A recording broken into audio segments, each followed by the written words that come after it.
Hello, my awesome accounting students. Welcome back for the second day of Chapter 22. Welcome back to Chapter 22. Today is day 2 of the chapter. I think it'll be one of the easier chapters for you. There are a couple formulas that we're going to go through today, but I think a lot of what we did last time falls back to other chapters that we've already learned as far as the cost allocations. We are talking about investment centers today. So kind of bigger picture, we're talking about responsibility accounting, and that entails creating reports or the ability to create reports for whatever management needs them for. Specifically in this chapter, we're looking at performance evaluations and having a way that the accounting department can have some feedback into the financial part of the performance evaluation. So the goal is to create meaningful reports based on whatever a manager is responsible for. Sometimes it's by department, sometimes it's by division. So that's where we're headed. Let me share my screen here and we'll take a look at where we are. So chapter 22, we already said, is on performance evaluation. Your book calls it performance measurement and responsibility accounting. A recap on centers. There's lots of ways to decentralize. That's what this chapter is about. We're talking about 3 different types of centers. We covered 2 of them last time. We'll cover the investment center today. The first center we talked about was a cost center, where the manager or whoever's in charge of the division is solely responsible for cost control. And so their report only included the direct cost, the cost that they could control. And it looked like actual. We had a budget and we had a variance. Okay, that one was pretty straightforward. I think in the last class we did a ski-mobile or something. Then we took a look at the next step up, which was a profit center.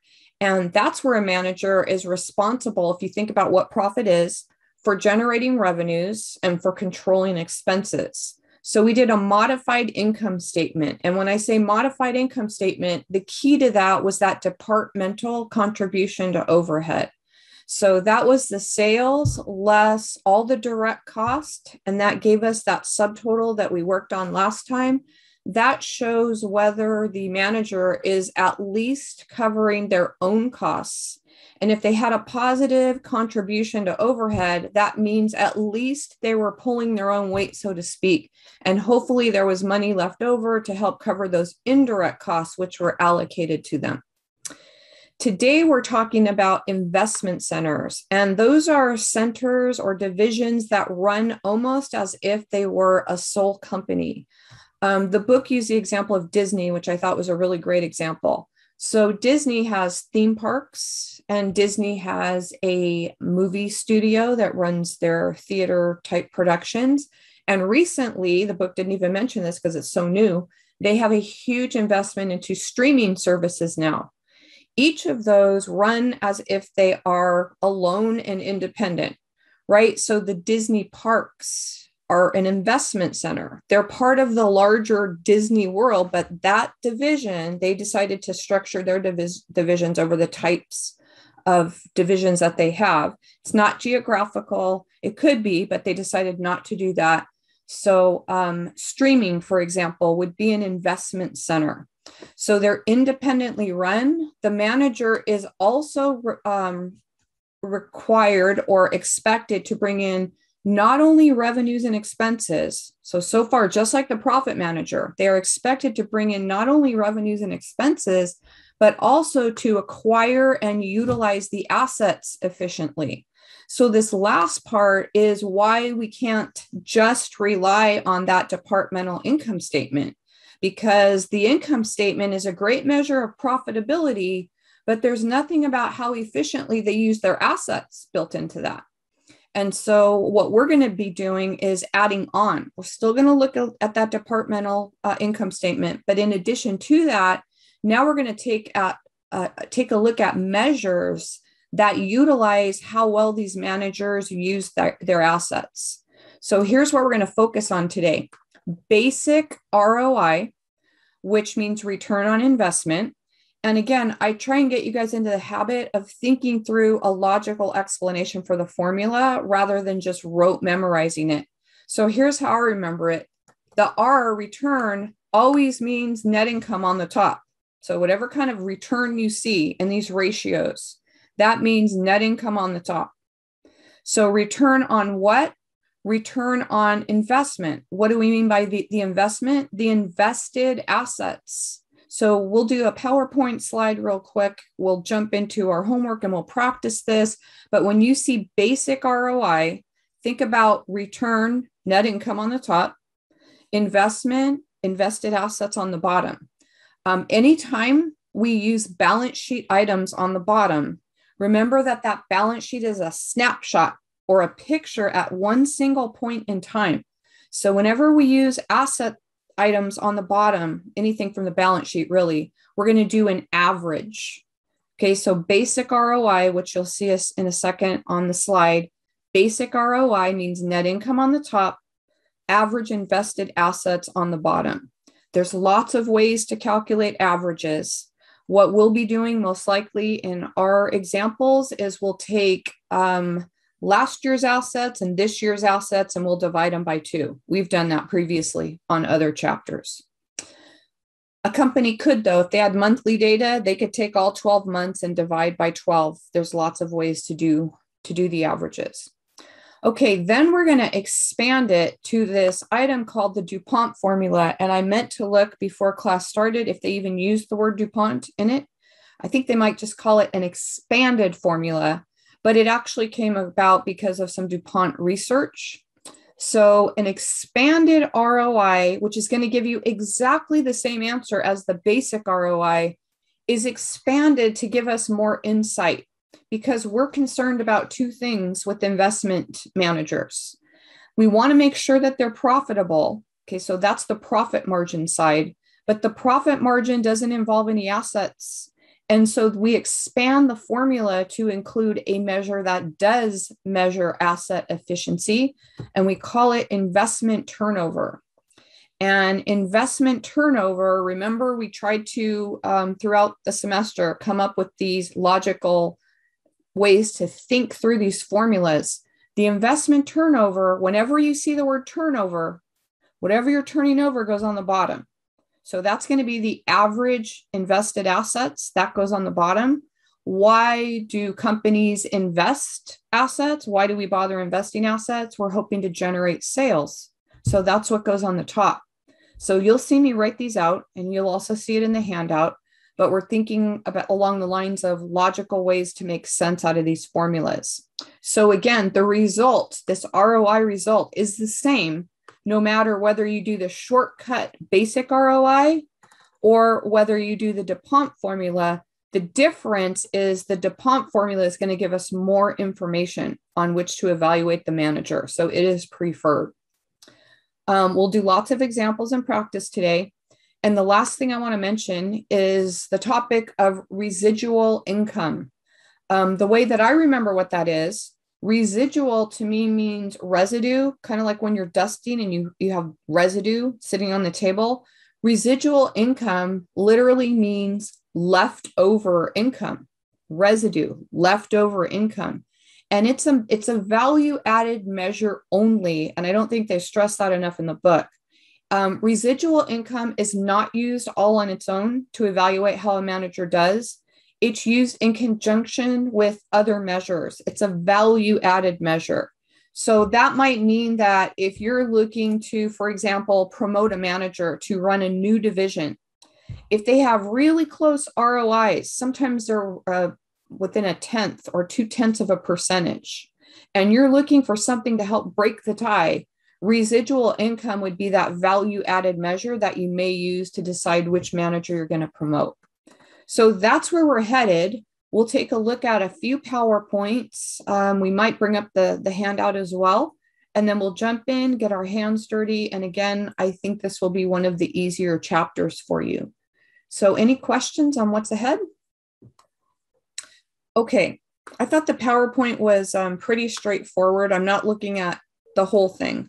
So this is a reminder of what we've covered last time. We took a look at this modified income statement, and our focus was on the departmental contribution to overhead.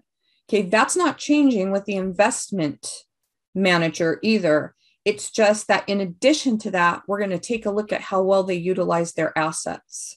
We also mentioned last time that a department may be a candidate for elimination if that departmental contribution was negative. We saw an example of a division that had a negative one last time. Investment centers, again, are evaluated on performance measures that combine not only the income, but also have a measure of how well they're utilizing their assets. So here's the measures that we use. I think this would be a really good slide to keep in your notes. In fact, Eddie, I don't know if you can take a snapshot of that, but if you could include that in your Excel file, I think this is like the summary of what we're talking about today. So it says investment center managers are evaluated using performance measures that combine income and assets. So here they are.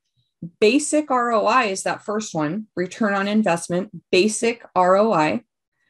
That value added measure that we'll talk about today called residual income or leftover income. That means how much above the target did you make? And then these last two are what ROI is.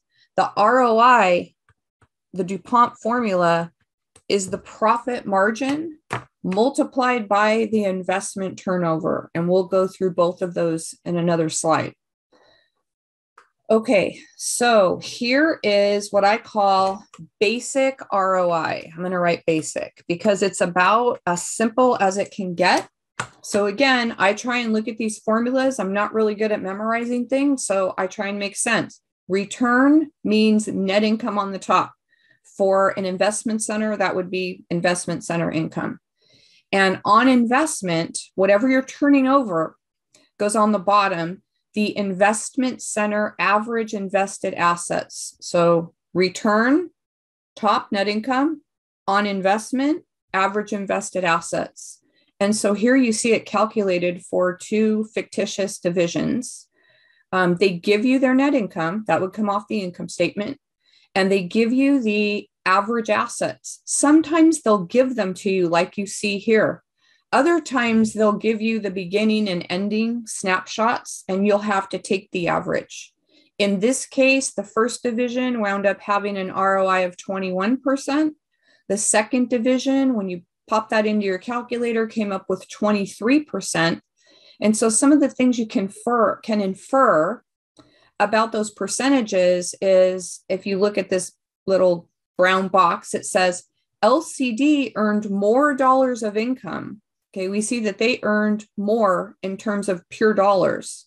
But because that investment costed them so much, their return was actually lower than the division that earned less money because that investment was a less expense. Their return on investment was actually higher. So that's what that brown box said. It said, although LCD division earned more dollars of income, it was less efficient in utilizing their assets compared to the S division. So again, if you're looking to maybe promote one of those managers, maybe you have a new division that you want to start, and you're solely looking at financial measures, which by the way is never a good idea, solely to look at financial measures. But if that was your sole source of choosing, you would go with the one that made the higher item. I do want to get that little caveat in there. Sometimes accountants are called bean counters. I'm sure you've heard that. And sometimes we get accused of being so narrowly focused on the financial things that we don't see the other items. There are many other non-financial measures. Your book has a little section on that. For example, Starbucks, which I haven't gone to in a while, but when you do go to a Starbucks, I don't know about you guys, but often I get a little survey right afterwards to kind of rate my service. That's another type of a non-financial measure that can become important in promoting or not promoting certain managers.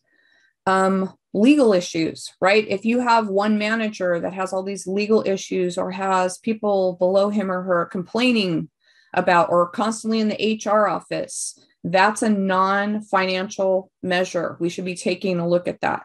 So there's something called a balanced scorecard that your book talks about. I would encourage you to take a look at those other non-financial measures because they are important. But in the classroom environment, we're going to focus more on the financial measures because those are the ones that cause a little bit more difficulty in computing. Okay, the next one is that value added measure. And I hope you guys will write that in your notes someplace. Residual income is a value added measure. Okay, it's used in conjunction with other measures. And you see the calculation right there. So when I think of this, I think of leftover income. So how much did they make above their target? So if they're given a target of 8% in all the divisions, they're told that, hey, we expect you to at least make 8% on our investment, then the residual income would be anything above that 8%. So how do you calculate it? You take the invested assets right here, times that 8%. So that's the number you see in red. And then you compare it to the actual net income that the company brought in. And anything above those red amounts would be considered residual or leftover income. So we will be calculating that today as well. Again, it's value added. It's never used as just the measure because there's lots of other things that come into play. Okay, then lastly, the focus of this chapter is on the expanded ROI. So I'm going to write in here expanded ROI. And I think if the book doesn't mention it, I think you guys should remember that it is also called the DuPont Formula. That's what you'll hear it referred to in practice. So again, it's going to give us exactly the same percentages as the basic ROI, but it's going to provide some more insight into what this manager is doing well and maybe not so well. And I know this PowerPoint's really hard to see. Let me see if I can make it a little bit bigger here so we can see the numbers. It is the combination of what that top part of the slide said. It is the profit margin times the investment turnover. And the profit margin we've been taking a look at since Accounting 100, right? My Accounting 100 students are talking about profit margins. That's a measure of how profitable you are. So net income on the top, sales on the bottom. If you were in my Accounting 100 class, which probably about half of you were looking at the roll sheet, net income, this top item, is at it's the last line on the income statement, and sales is the first line on the income statement. So when we're looking at income statements and we're looking at profit margins, I tell the students to go from the bottom up. Net income divided by sales. That's the profit margin. It's solely a measure of how profitable you were. And when we calculate that, I'll explain that in better English here. And you multiply that by this investment turnover. Again, anytime you see a turnover, whatever you're turning over is on the bottom. So I know that this is going to be average invested assets. And why do we invest assets in the first place? We want to generate sales. So one part of this formula takes a look at how profitable you are.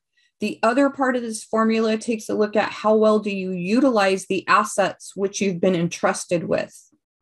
And so we'll see the calculation down here.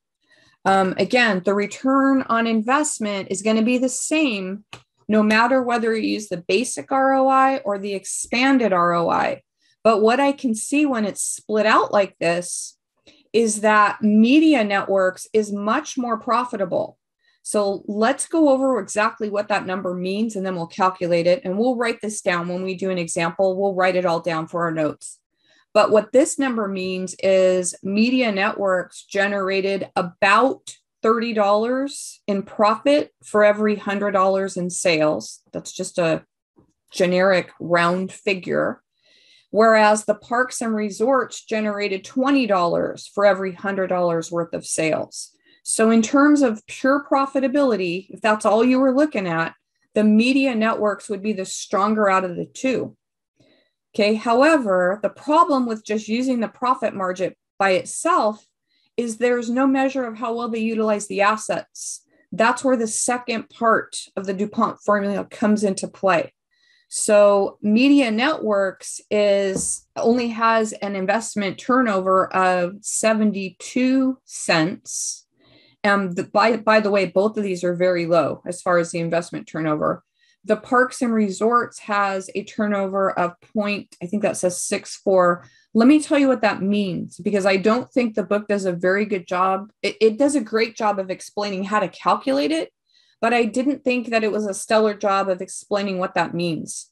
So what that 0.72 means is for every $100 invested into the company is generating $72 in sales.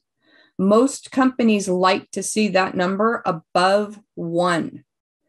Okay, so although neither of these have a stellar result here, media networks not only is realizing more profit per dollar of sale, it's also utilizing its assets more efficiently. And when you combine the two measures, you see the higher ROI. So let me go back to that 0.72. Again, what that means is for every $100 invested into the company, they're generating $72 in sales. Okay, most companies like to see that number above 1. They like to see 1.2, 1.3. And so again, looking at those ROIs, those are decent. Those are decent ROIs, but not because they use their assets very efficiently. It's because they're very profitable in terms of the profit margin there. We're going to jump in. We'll compute these. We'll write out notes. We'll write out what it means, because that's my job, is to hopefully give you a solid understanding after we work through a couple examples. Any questions on anything you see or anything you've heard me say? Okay, the last slide I want to show you is this. Let me make it smaller so it fits. Is this balanced scorecard. And that's what I mean by non-financial measures. They are important. I'm not giving them a whole lot of time in today's class because the harder part of the chapter is computing the financial measures. But I don't know about you guys, but some of these are really critically important to me as a consumer. For example, before COVID hit and I was flying a lot, I was using the airlines a lot. One of the things that was really important to me wasn't just the price of the ticket, although I'd be lying if I said that that wasn't important. That's very important. But what's probably even more important to me was the number of on-time arrivals, right? That's something that I looked at because I do not like being delayed. And some airlines have terrible rates when it comes to on-time arrivals. FedEx, they use a measure of, did you get your delivery in the time promised? That's really important to consumers, because if you're constantly being delayed and you're not making those promised deliveries, then customers are going to look elsewhere. That doesn't necessarily show up in these financial ratios that we've been talking about. So what our focus is going to be on in class here are these financial measures, but just be aware that there's many other non-financial measures that should also be looked at when you're talking about evaluating the performance of a manager. Amazon, when you get one of the Amazon products, they're very quick. Many of the companies that sell through Amazon are very quick to want you to review, right? And they're looking for those 5-star reviews, because when people get on the Amazon site and they see, well, this seller only has 2 stars versus this seller that has 5 stars, that says a lot to customers. It may not directly be picked up in the financial numbers, but it's something that's just as important to many people. So take a look at that balanced scorecard. Any questions about that? No question. Just as a consumer, like you said, customer service is important. Exactly. And indirectly, you might see it in decreased sales if you have bad customer service. Exactly right. Exactly right. So it may not show up maybe in this year's financials, but if you keep treating customers poorly and they don't get the service that they demand, like you just said, indirectly, you probably will see it in lower sales. I 100% agree. Gosh, I don't know about you guys, but just simple things like a human being to talk to when you call, instead of being placed through some computer system where you're punching buttons. And I mean, that drives me crazy. So something like that will deter me away from a company when I have a choice of who to go with. And that's another example. So I totally agree. I think if people get fed up enough and we talk with our dollars and take our dollars elsewhere when we don't have decent customer service, I think there's a lot to be said. Okay, let's get our hands dirty. This first exercise will be a basic ROI calculation. It reads, a growing chain is trying to decide which store location to open. The West location requires $1 million investments in average assets and is expected to yield annual net income of $160,000. The other location, the East location, requires less of an investment, $600,000 in average assets, and is expected to yield a lower net income of $108,000. Number one asks us to compute the expected return on investment for each location. So first thing I would encourage you to do in all of these exercises is write down the equation each and every time. That way, when it gets around to test time, you'll be used to writing the formulas down, and you'll have a much easier time of remembering those formulas. So on the top is the division's net income. Remember, return means net income. Return on investment, what are you investing? You are investing assets. Okay, so there's our basic ROI formula. I'm going to set this up for the two divisions. They gave us the West first and the East next. They gave us all the information we're going to need. So that investment would go on the bottom at $1 million. And the net income would go on the top. And as far as the East goes, the investment was smaller, $600,000. The return was also smaller, $108,000. When I pop those two into my calculator, you may be using a calculator. I'm going to go ahead and let Excel do its thing. I will divide the top by the bottom. I will format this as a percentage with at least one decimal place. At a minimum, you should do at least one. And when I copy that over and get rid of that middle one, let me clean this up a little bit so it shows better on your screen. The West has a 16% ROI. The East has an 18% ROI. So dollar for dollar, the East is giving more bang for the buck. So using return on investment, which location, West or East, should the company open? My answer very quickly would be to open the East location based on the fact that it is earning 18% and the other is earning 16%. Another way of saying that is the East is returning 2% more. Okay, on to the next. In this exercise, we will be computing basic ROI as well as that value added measure of residual income. They give us much more data than they gave us in the first exercise. And so when I first looked at this, I thought, oh, I'll do the expanded formula. Then I noticed that the next exercise, 22-11, will ask us for the expanded info. So on this one, we're going to just compute basic ROI. So once again, get into the habit of writing in the formula each and every time. That way you won't struggle as much when it comes to test time. Let me make this column red so I can put the requirements in there. Number one says compute basic ROI for, excuse me while I set this up, for the electronics and sporting goods. So I'm going to write in the formula. Basic ROI is once again equal to return, means net income, on investment means the average invested assets. So there's my formula. I'll put my divisions along the top. We have electronics. I think the other one was sporting goods. I'll leave some space between them. And then let's fill in what we know.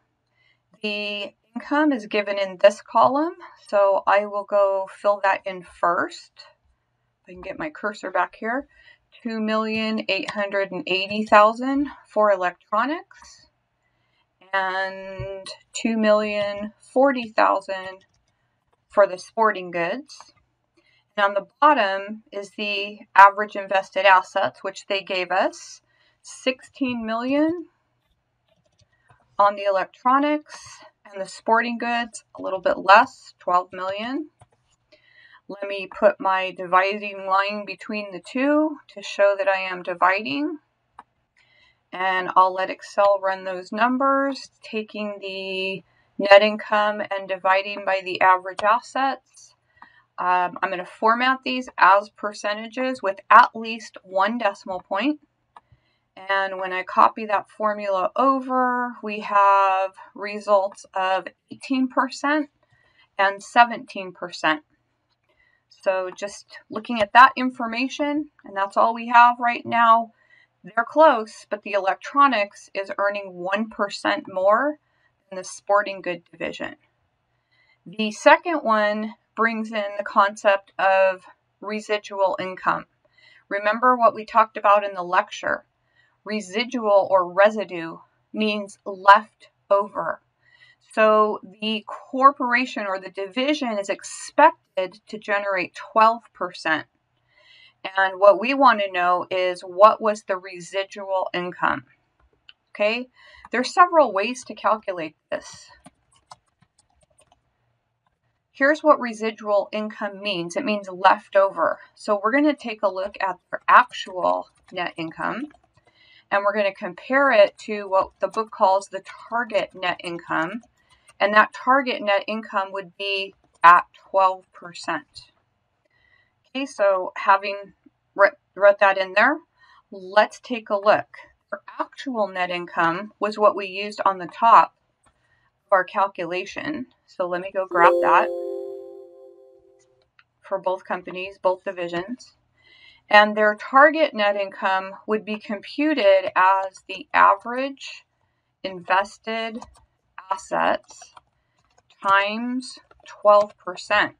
So since I have that information above, I'm going to do the calculation directly in the cell.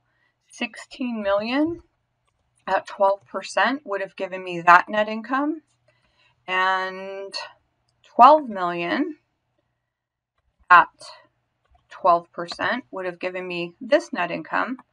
Leftover means how far above that expected income did they generate. And when you take the difference between those two, I got 960 on one. And when I copy that over here in a second, I'll give you the residual income on the second one. We said that residual income is a value-added measure. If we had two divisions that were really close in every other respect, we might consider using that to break a tie. Let's see, what else did they wanted? Assume the electronics center is presented with a new investment opportunity. So they were the one that had the higher percentage of the two, with a new investment opportunity that will yield a 15% return on investment. Should the new investment opportunity be accepted, the target return is 12%. I'm not exactly sure I like the wording of this problem. Originally, my answer was, well, they're earning 18% now, so why would they look at a new investment opportunity that's only scheduled to earn 15%? And so originally, my answer was no, the investment opportunity should not be accepted because the original one was earning more than the new one. But looking at your author's answer, he assumes that the investment wouldn't be in place of this investment. It would be in addition to this investment. So that kind of changes the answers. And again, it's kind of an ambiguous question. Using the same data from the last problem, this time we'll work on the expanded ROI, also known as the DuPont Formula. So it says, refer to the information in the previous exercise, and for ease of understanding, I copied the data here. It wants us to compute the profit margin and the investment turnover. The two of those multiplied by each other will give you the basic ROI. So I included the results from the last exercise up here as well. They want to know, in addition to computing those specific items, they want to know which center generates more income per dollar of sales. That would be the profit margin. And number 3 says which center has the better investment turnover. So as I've been trying to pound into your heads, every time you get a chance, write down the formula. The profit margin is net income over sales. Okay, we know that. We've been taught that since Accounting 100. That's how much they're bringing in for every sales dollars. Then the investment turnover is the asset efficiency measure. And so that is sales over the invested assets. So I would also, as you see at the bottom of my Excel spreadsheet there, I would take this one step further on a test just to make sure I didn't make a silly math mistake. When you're done computing the profit margin and the investment turnover, ensure that when you multiply them by each other, you double check the ROI. Okay, so once again, I will put the two centers up at the top. We have electronics, and I'll call it SG for sporting goods. And our net income is given to us in the middle columns. So let me drop that in. And the sales are given to us in the first numeric column. One company or division has twice as much in sales as the other. So let's make sure we don't make any transposition errors. Let me put my dividing line in there. Let's go ahead and compute that. As mentioned previously, this is always expressed as a percentage. Any type of margin is going to be expressed as a percentage and use at a minimum 1 decimal place. And you can see that the sporting goods is clearly the more profitable out of the two.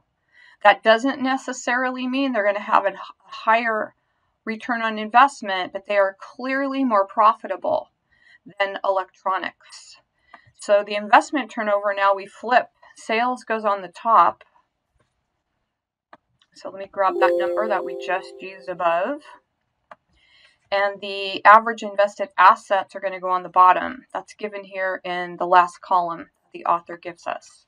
So 16 million of invested assets for the first electronics, and less than that, 12 million of invested assets for the sporting goods. Let me put my dividing line in again.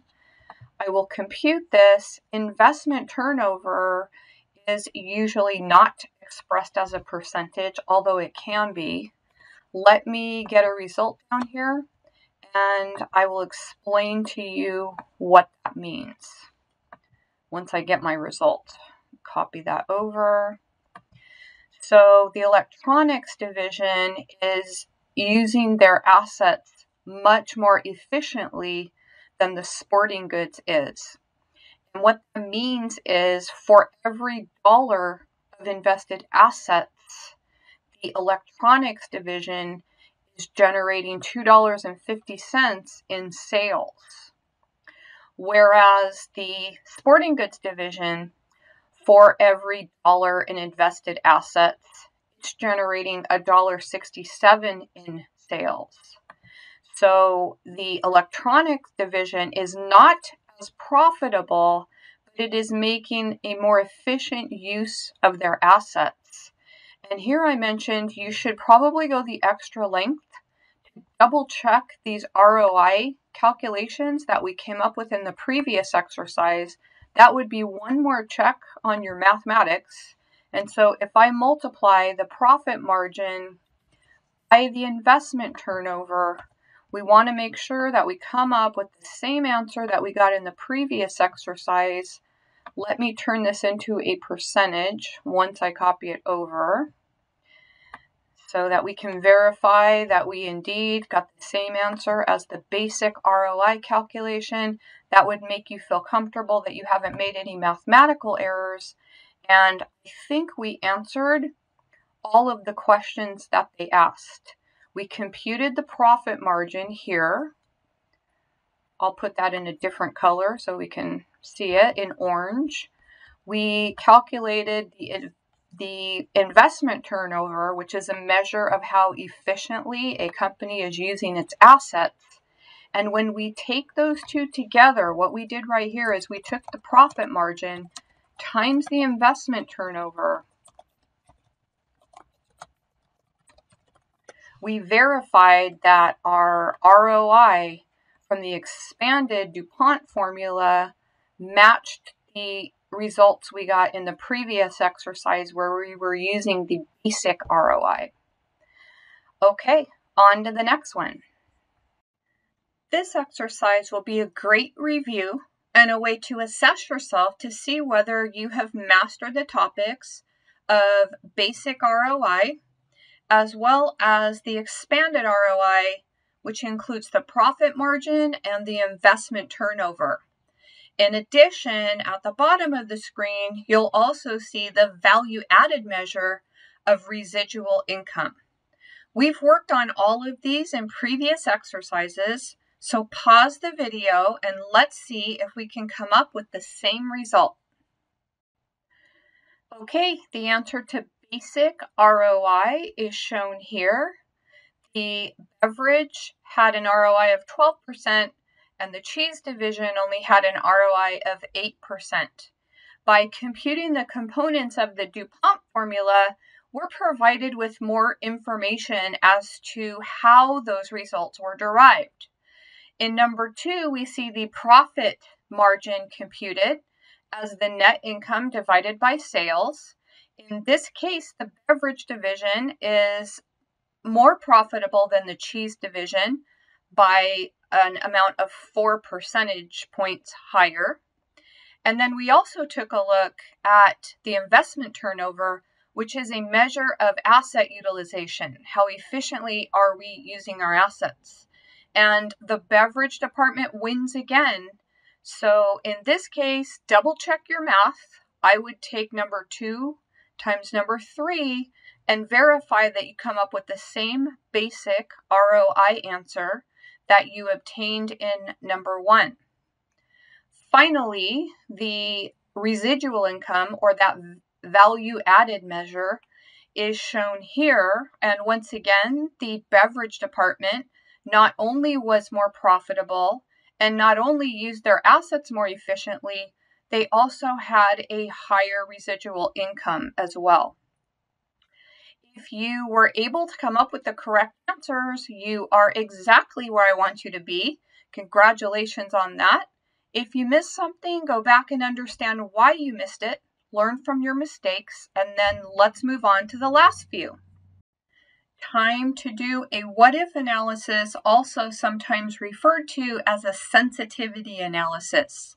It says the food division of Garcia Company records the following for the current year. And they give you a little GAAP income statement. First place my eye goes on a GAAP income statement is to the bottom line, which currently shows a net income of $200,000 based on sales of $4 million.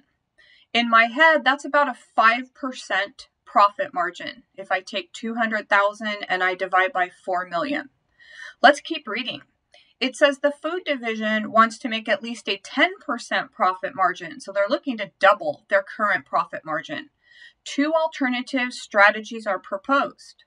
Strategy 1 says they want to increase advertising by $225,000. And they let you know that the company expects this to increase sales by $600,000 due to a higher sales price, but cost of goods sold will not change. So strategy number one is to pour money into advertising in the hopes that customers will be able to pay an increased sales price. They specifically mentioned that cost of goods sold would not change. So here's the data as given. So that we could manipulate it, I went over and put it into Excel. And what they mentioned to us is that the advertising would go up by $225,000. So let me increase that amount by $225,000. We see our new expense line item, and it says that the sales would increase by $600,000. So let me take $4 million that's in there now and increase it by $600,000. That would be the new sales. Cost of goods sold was not expected to change because they would be bringing in higher sales revenue based on an increased sales price. And when I take the difference between those two, there's my revised gross profit. And when I subtract out those increased advertising expenses, I come up with a new net income of $575,000. Let's see if we achieve that 10% profit margin by taking the net income and dividing by the expected sales. Profit margins are always shown as percentages, and I would give it at least a 1 point decimal. So that would definitely bump their profit margin up to 12.5%. Remember, back on the old data, it was 5%. Let's take a look at the second strategy. It says that we could develop a more efficient manufacturing process. This will decrease cost of goods sold by $140,000. Okay, well, let's see if we can copy over our income statement. Give me 1 minute. Here's our old income statement copied over. And if I take a look at strategy 2, this would decrease cost of goods sold. So let me take a look at that line item. It would decrease it by $140,000. So that would make cost of goods sold go down. Didn't mention anything else other than becoming more efficient in their managerial operations. So let me fill in the rest of this. Let me compute my new gross profit by taking the difference. Operating expenses would be the same. Let me go grab that. And my new net income, once I take the difference between the gross profit and the operating expenses, would be less than that first strategy. Let me copy the formats over.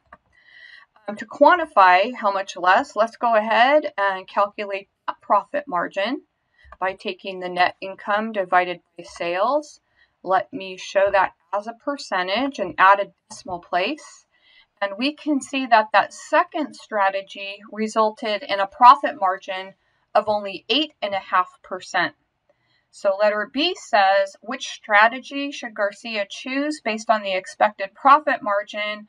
That first strategy appears to bring in the higher net income. And not only does it bring in the higher net income, it also brought in the higher profit margin, which was above the 10% goal that they had set out to earn. This is a critical thinking skill. It's so important that we learn to think on our feet. I think this goes hand in hand with the chapter on cost, volume, profit as well. And we have one more question to do. So double check your answer. If you have any questions, of course, shoot me an email, join in my office hour, or you can always stop by any of the other instructor labs or reach out to our embedded tutor. Effectively managing working capital is important for businesses to survive and profit. For example, manufacturers try to reduce the time from paying for raw materials to collecting on credit sales from customers. Measures based on accounts receivable, accounts payable, and inventory are used to evaluate performance. The measures can be combined to show how a company manages its working capital. This is called the cash conversion cycle or cash to cash cycle, and we'll be taking a look at it in our next exercise. So let's review how to compute this. The first two measures in the cash conversion cycle should look familiar to you as we studied them in the chapter on ratios.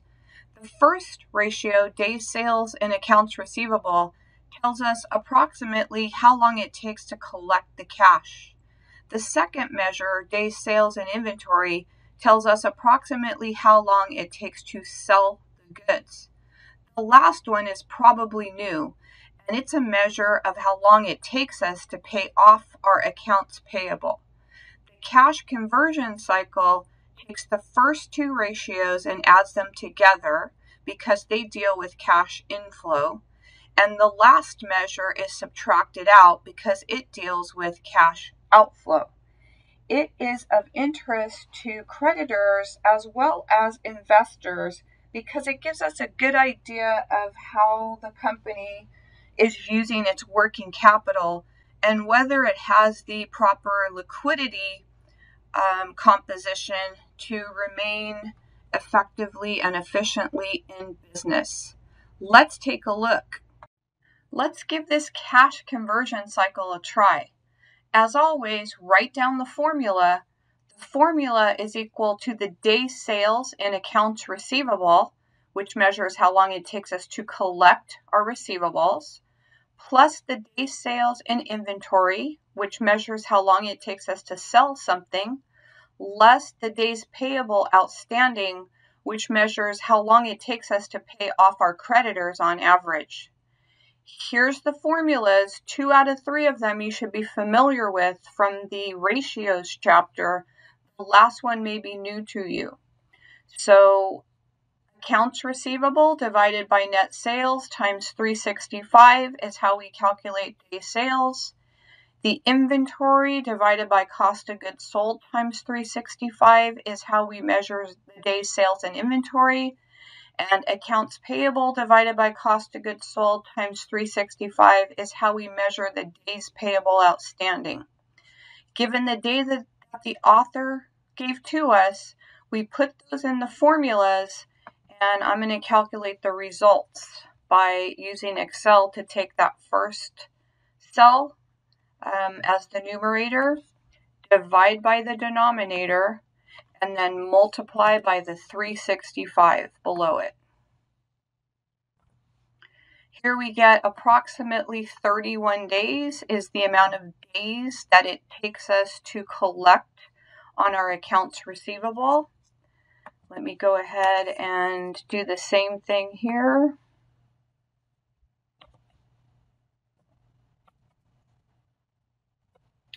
And let's try this again.